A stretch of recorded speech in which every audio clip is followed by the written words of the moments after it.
Hello again and welcome back to English Today.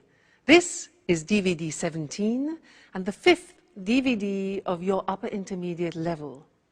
And in this DVD, we'll begin with another 2 episodes of our story, That's Life, followed by our special TV programs, where our culinary experts will be talking about how to set the table.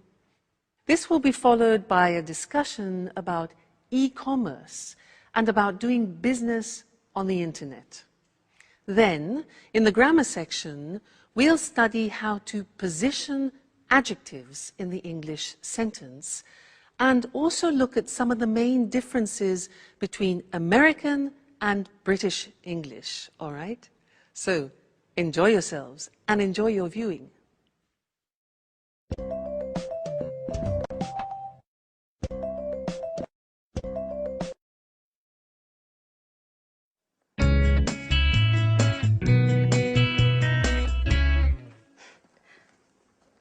I knew it. It couldn't have been different. But watch out! Oh, God. Did you hurt yourself? Oh, no. You should watch where you're going. Oh, no. Oh, no. I'm just walking into things. You know, I'm a bit absent-minded. When I was a kid, I was always falling over. I was always covered in bruises. But, oh, excuse me now. The first full moon of the summer. Just wonderful. Hey, what's the full moon got to do with anything? No, nothing. Come on, please. Tell me what you're reading. It's just a beautiful love story full of passion. It's a love story between a young lady of the nobility and a farmer. The girl's father wants her to marry a lord and is against the relationship. So he arranges to have the young farmer kidnapped and locked away in a secret room to die of hunger and thirst. What a sad story. Isn't it rather depressing? Well, oh, wait a minute. I haven't finished. The kidnapping happened on the first full moon of the summer. Just a moment before, the 2 lovers had arranged to meet. Legend says that every year on that night, the young girls return to look for her lover. Do you see? What should I see? It's a legend. Don't tell me I should believe in such a stupid thing. Well, on the contrary, I think you should. This is the interesting part. This love story took place here, in this house. And tonight, there's the first full moon of the summer. Oh, this is so exciting. I know this holiday would bring some pleasant surprises. You must be mad. And by the way, where on earth did you find this book? Well, up in the Arctic. It must have been written by one of Paolo's ancestors. If I'd known that room contained some treasures like this book, I'd lock myself in there for the whole holiday. You shouldn't go nosing around everywhere, Michelle. Well, then you should leave me alone then. I'm going to get the others together now, and we'll devise a plan for tonight so we can look for the young girl's ghost.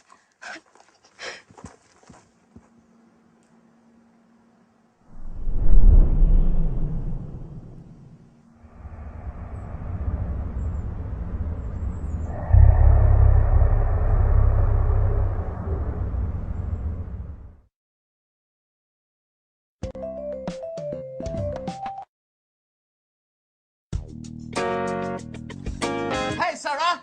Like a flip?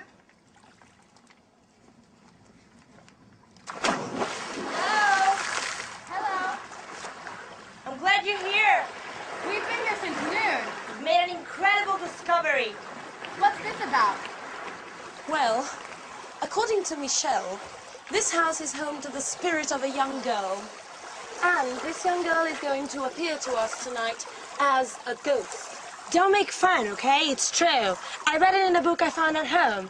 And I can feel it, too. There's a strange atmosphere, almost surreal. I think the only strange thing here is you.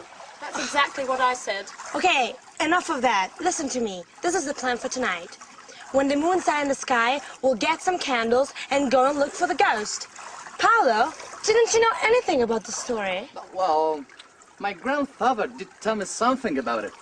When I was a boy, I used to go looking for spirits with my cousins. And didn't you feel frightened? I know. It was a great fun. Sure, everyone knows ghosts don't exist. Oh, you're wrong there.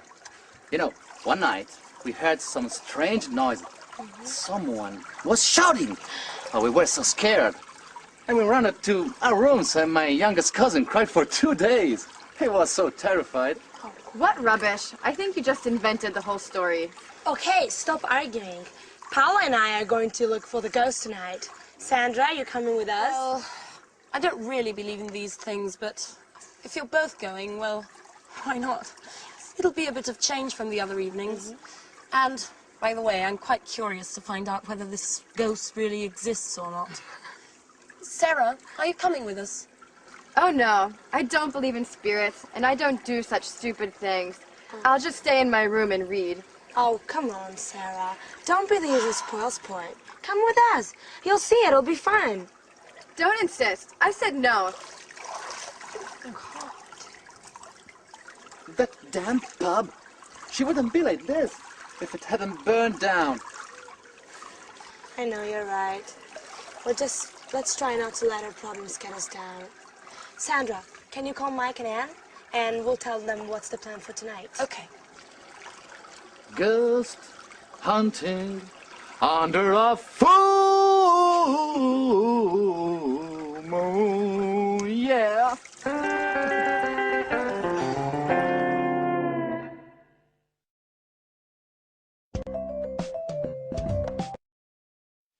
Hi everyone, and welcome back for another lesson. Now, as you've been watching our story, That's Life, you've probably noticed that there are different Englishes, different accents, like British English, American English, Australian English. Yeah, now you can often notice that from the accent. But we don't only notice the difference from the accent. There are also differences in vocabulary. And this is something that I want to look at with you now, especially between British English and American English. So we'll look at the screen and you can see the words written. Because British English and American English, when I meet, for example, an American person, I usually don't have any problems understanding. But occasionally, let me tell you this story. An American said to me once, he said, hey, do you have a moose? And I didn't know what to answer. He said, do you have a moose? Now, in the English language, a moose is either the dessert that you eat at the end of a meal, like chocolate mousse, or it's the animal with antlers that you see in Canada. So none of those things were appropriate for the situation that we were in. So I had to say, sorry, what do you mean by moose? And for him, the moose was a mattress. You know, part of the bed that you sleep on, a moose was a mattress. So I was just flabbergasted. I could never have guessed that a moose was a mattress. So let me show you or introduce you, maybe you know some of these already, especially if you watch the cinema a lot. Some of the difference in terminologies and vocabulary between American and English, all right? Now, look at the screen. In British English, we talk about living in a flat, which is a small house in a condominium. So that's a flat. But the Americans tend to call that an apartment, all right? Then we in England have gardens, which are often attached to our houses or our flats. But in America, they call that a yard, all right? A yard. So in my backyard, you often hear. Then when you have rubbish, in England we put the rubbish in a rubbish bin, but in America, rubbish is garbage. So they put their rubbish in a garbage can. So rubbish bin, garbage can. If I say in British English, I'm going to town, the Americans will say, I'm going downtown. I'm going downtown.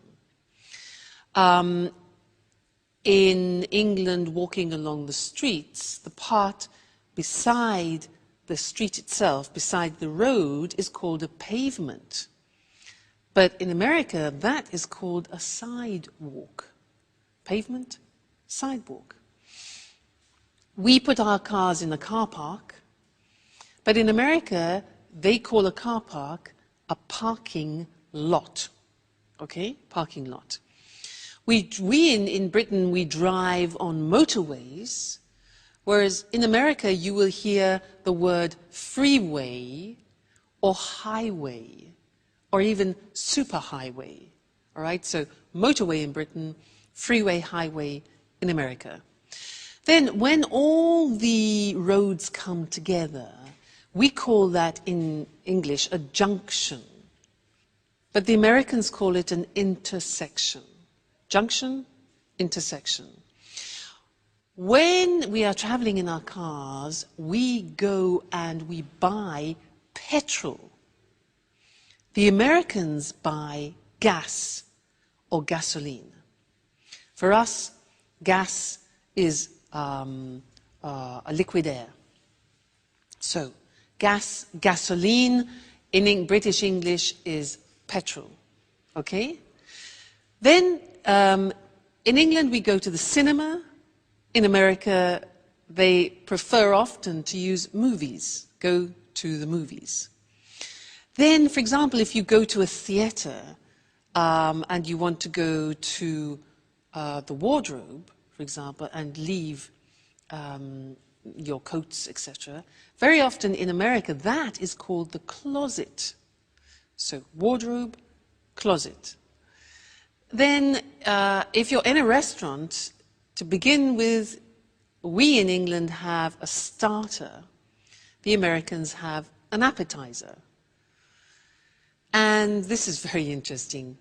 When you take potatoes and you fry them, and for example, you have it with steak, in English, those are called chips.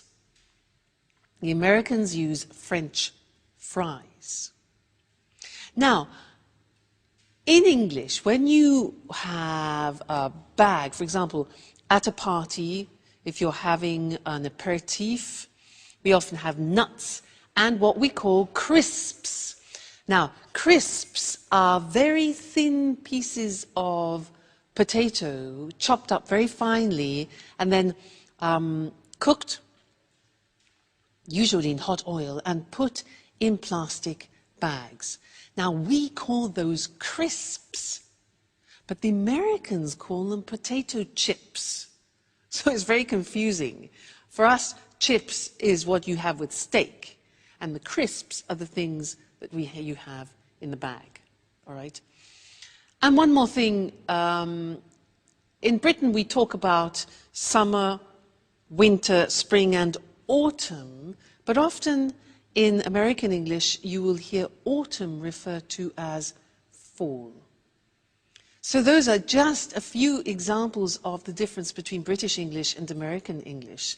But keep noticing the differences especially when you're watching films, because it really is very interesting and it will help you in preparation for when you go to both countries. All right, so good to see you again, and I look forward to seeing you again in the next lesson. Bye.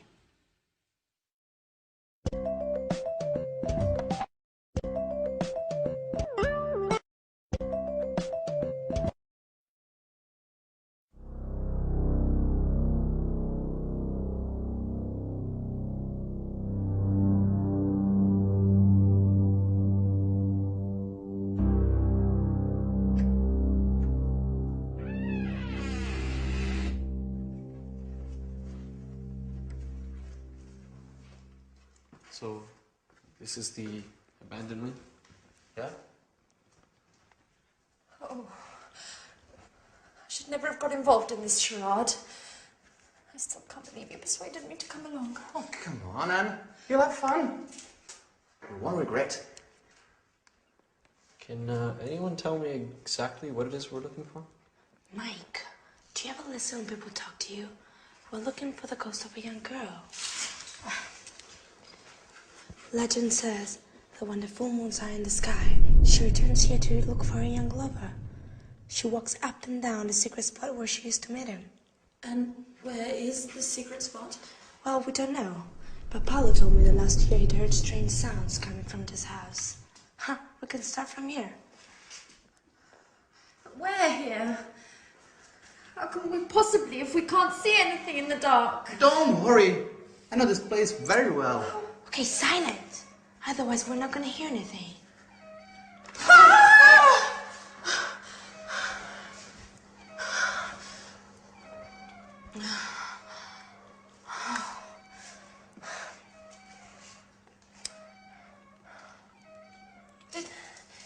Did anyone ask Sarah if she wanted to come along with us? Of course we did. She isn't interested. She doesn't believe in ghosts! Well, you know, you still should have insisted. It's not nice to leave her all by herself at night. Okay, can we please start searching again?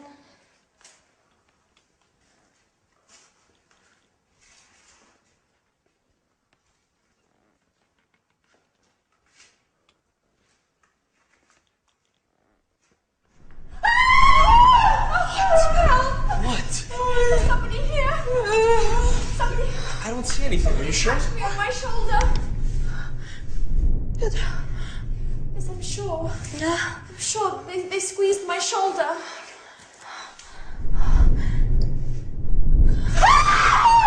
It's me! What an idiot, Paolo! Paolo. Okay. Now that we've solved that mystery, silence everyone, and let's continue. Well, to be honest, this place is kinda Creepy. creepy, yeah?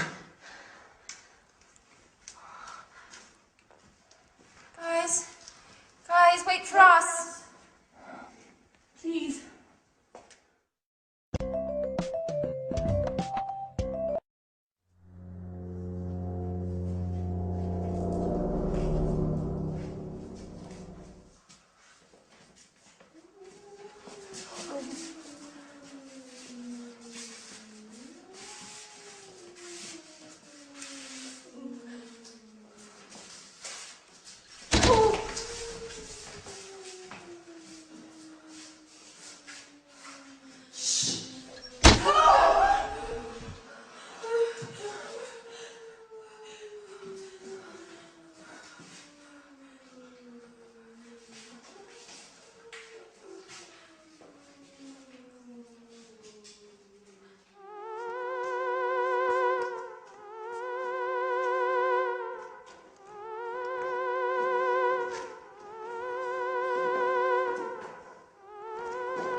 Crikey, I'm not feeling very well.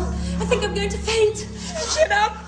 Well, no, we read about you and we want to get to know you. I don't like intruders. Do you know what happens to the people who cross my path? What happens? A horrible death. You must choose between being burnt alive or being eaten by wolves. Oh my God. Listen, Miss Lady Ghost. I think there must be some misunderstanding here. We're all going to leave now and let you look for your lover in peace and quiet. Right, everyone? Don't move an inch. It's too late. Your fate has been decided. Oh, I beg you, please don't kill us. I didn't even want to come. They forced me to come with them. Really. Be quiet. Now, all of you, close your eyes and put your hands up in the air. And now...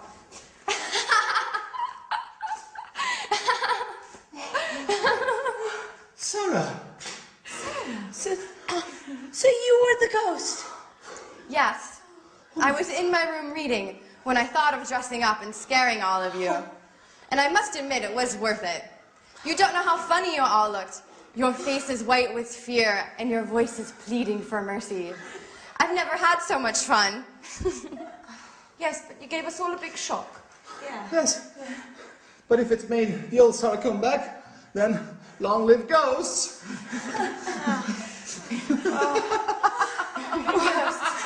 Yes.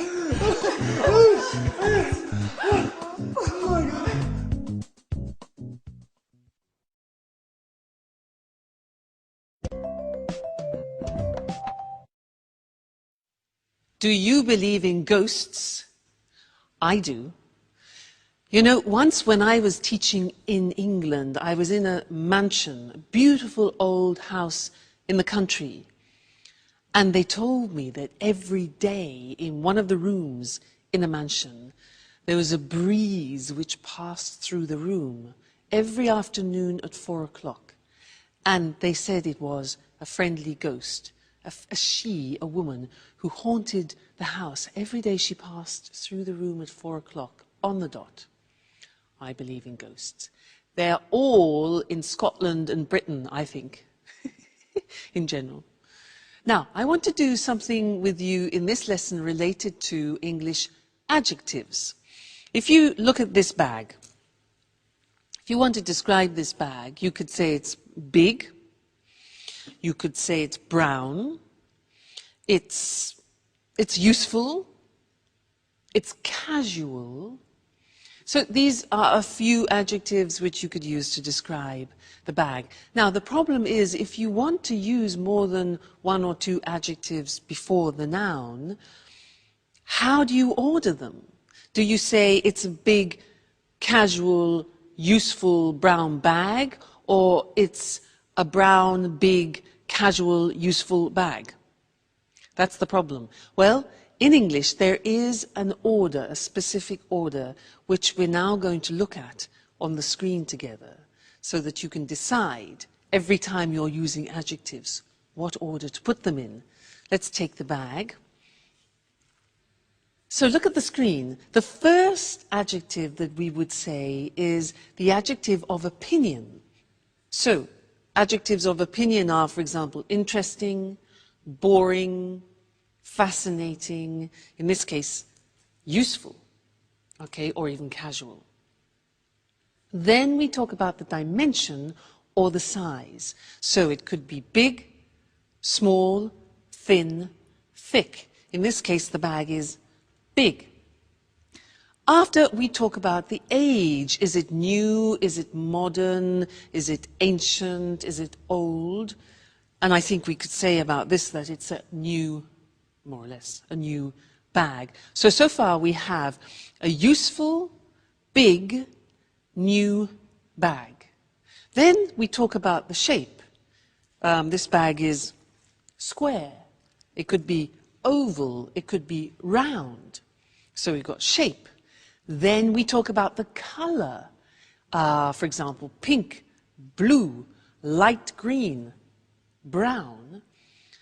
After that, the origin. Is it French, English, American, Italian? Okay. And then the material it's made of. If it's wooden, plastic, woolen, cotton in this case. So, if we want to describe this bag using all those adjectives, it would become this. Its opinion. A casual, big, new, follow the screen, new, square, brown, Italian cotton bag. Okay? Now, we don't usually put 8 or 9 adjectives before the noun, but if you do want to use 3 or 4, then that's the order which you follow. And remember that in English, all adjectives go before the noun, not after, because in some languages you can put adjectives before the noun and adjectives after the noun. However, in English, the rule is adjectives always before the noun. Okay? Great. So that's the lesson about adjectives, and I'll see you very soon. Bye.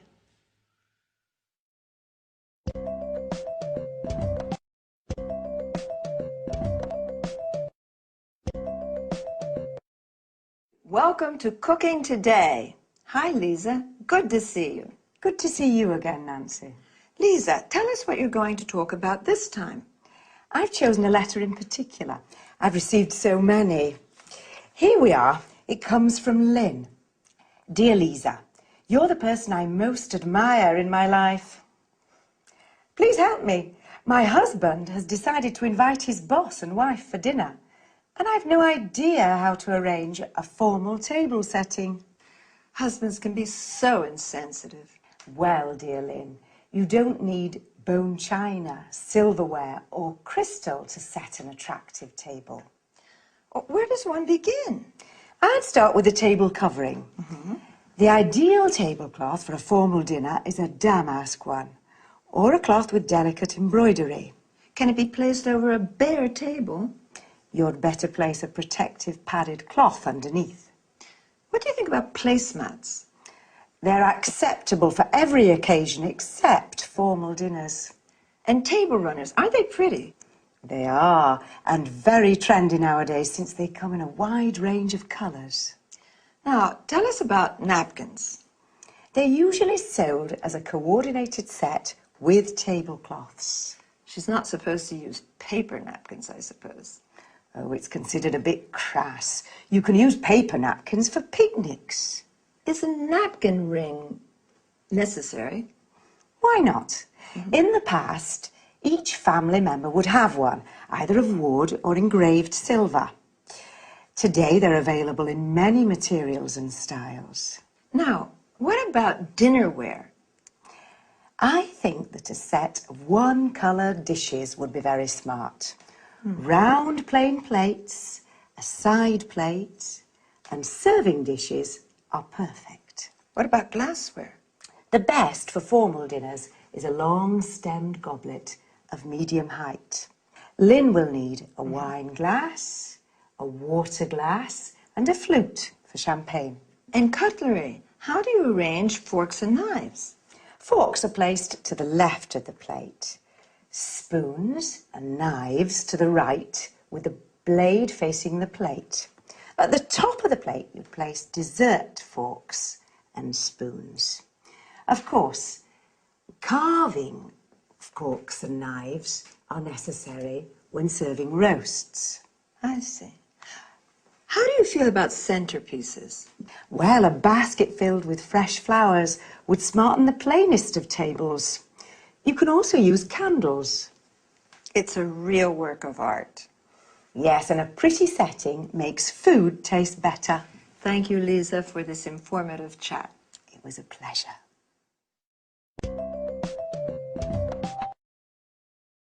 Now, let's see which term Lisa used to talk about table setting. First of all, she said there are different kinds of table coverings. A tablecloth is what we use to cover the table with during meals. Placemats are individual settings for more informal meals. Table runners are long and narrow pieces of fabric which can hold several places. A centerpiece can be placed in the middle of the table, usually with fresh flowers as decoration. If you want to protect your table from stains or heat, you better place a protective padded cloth under the tablecloth. A napkin is what we use to wipe our mouths with while eating. Today, paper napkins are rather convenient, but don't use them when Lisa is invited. A napkin ring is a ring of different materials, fabric, wood, silver, which allows people to identify their personal napkin during family meals. Now, let's go to dinnerware or dinner service, also called crockery, or plates, side plates, or serving dishes used for meals. Glassware refers to glasses that can be wine glasses, water glasses, or flutes, used to drink champagne. A stemmed goblet is a tall glass with a stem used in formal dinners. Cutlery, commonly referred to as silverware, refers to forks and spoons and knives. Serving forks and spoons are used to serve food from the serving dish. That's all for this time. See you again next week.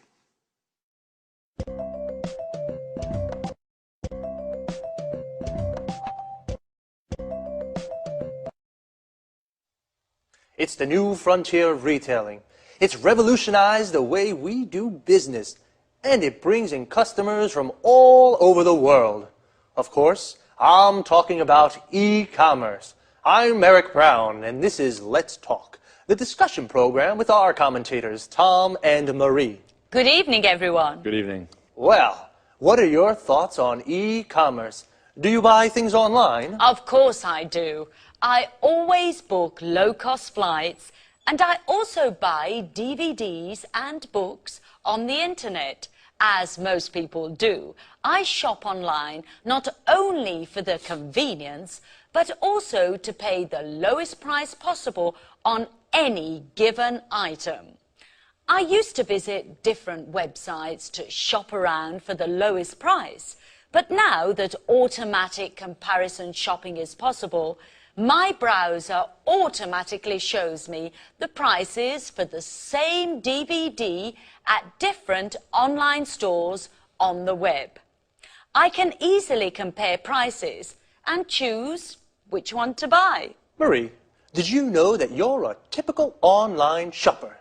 In fact, 52% of online shoppers buy books, 41% buy leisure and travel items, including holidays and flights, and 40% buy DVDs and CDs. Well, Eric, online shopping is very popular today.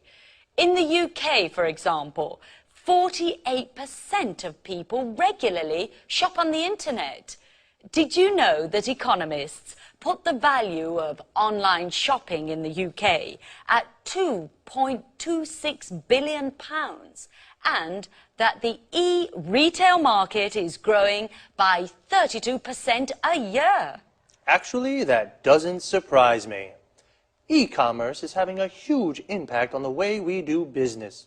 It's increasing markets, improving efficiency and effectiveness, and is transforming business processes. Tom, why are you so quiet? What do you think about e-commerce? Well, to tell you the truth, I'm very skeptical about e-commerce for many reasons. Why exactly are you skeptical? Well, let's start with the issue of security. Credit card details can be stolen, and it's possible to order goods from bogus companies, ones that don't really exist. There are also lots of scams to trick people into handing over their login details for online banking, and then their accounts are emptied. So, according to you, buying things online is risky. Yes. Also, you can't be sure you'll get the goods you ordered, and if there's something wrong with them, who pays for the goods to be returned? You do. Tom, I agree with you, but up to a certain point. There are some problems with e-commerce, but these problems aren't stopping people from spending more and more online. At the same time, e-commerce has many advantages for business people. Could you explain some of these advantages, Marie? Well, it's cheaper for a retailer to set up a website than it is to rent a shop, fit it out, and pay someone to work there. Besides, a website has global reach, so customers can come from all over the world. Okay, an interesting discussion. But I'm afraid, yet again, we've run out of time. Once again, I'd like to thank our commentators. Thank you. Thank you. And goodbye to everyone. And see you again next week for another edition of Let's Talk. The topic today was e-commerce, electronic buying and selling. More specifically, we spoke about e-retailing and online shopping. Retailing is the selling of goods directly to consumers. Consumers are the people who buy goods. Online means with the internet. So, online shopping is buying things on the internet. The e-retail market, that is the selling of goods online, is growing. Well, online shopping has its positive aspects and negative aspects. Marie said you can find the lowest price thanks to automatic comparison shopping. Automatic comparison shopping means your browser, the program you use on the internet, automatically shows you the prices of the same products at different online stores. An online store is a virtual shop on the web. The web is another word for the internet. With this kind of shopping, you don't have to shop around. To shop around means visit different shops to look for the lowest price. It's cheaper for retailers, people who sell goods to consumers, to set up a website than to fit out a shop. To set up a website means to develop a website. Notice how we say to fit out a shop. This means to make a shop ready for use. For example, add shelves, lights, mirrors. Tom, on the other hand, is skeptical about e-commerce. This means he has doubts. He says online shopping is a risk. There are lots of bogus companies. These are companies that don't really exist. And lots of scams. A scam is a trick to steal money from people. Again, we have run out of time. To run out of something means you have finished it. So, goodbye and see you again soon.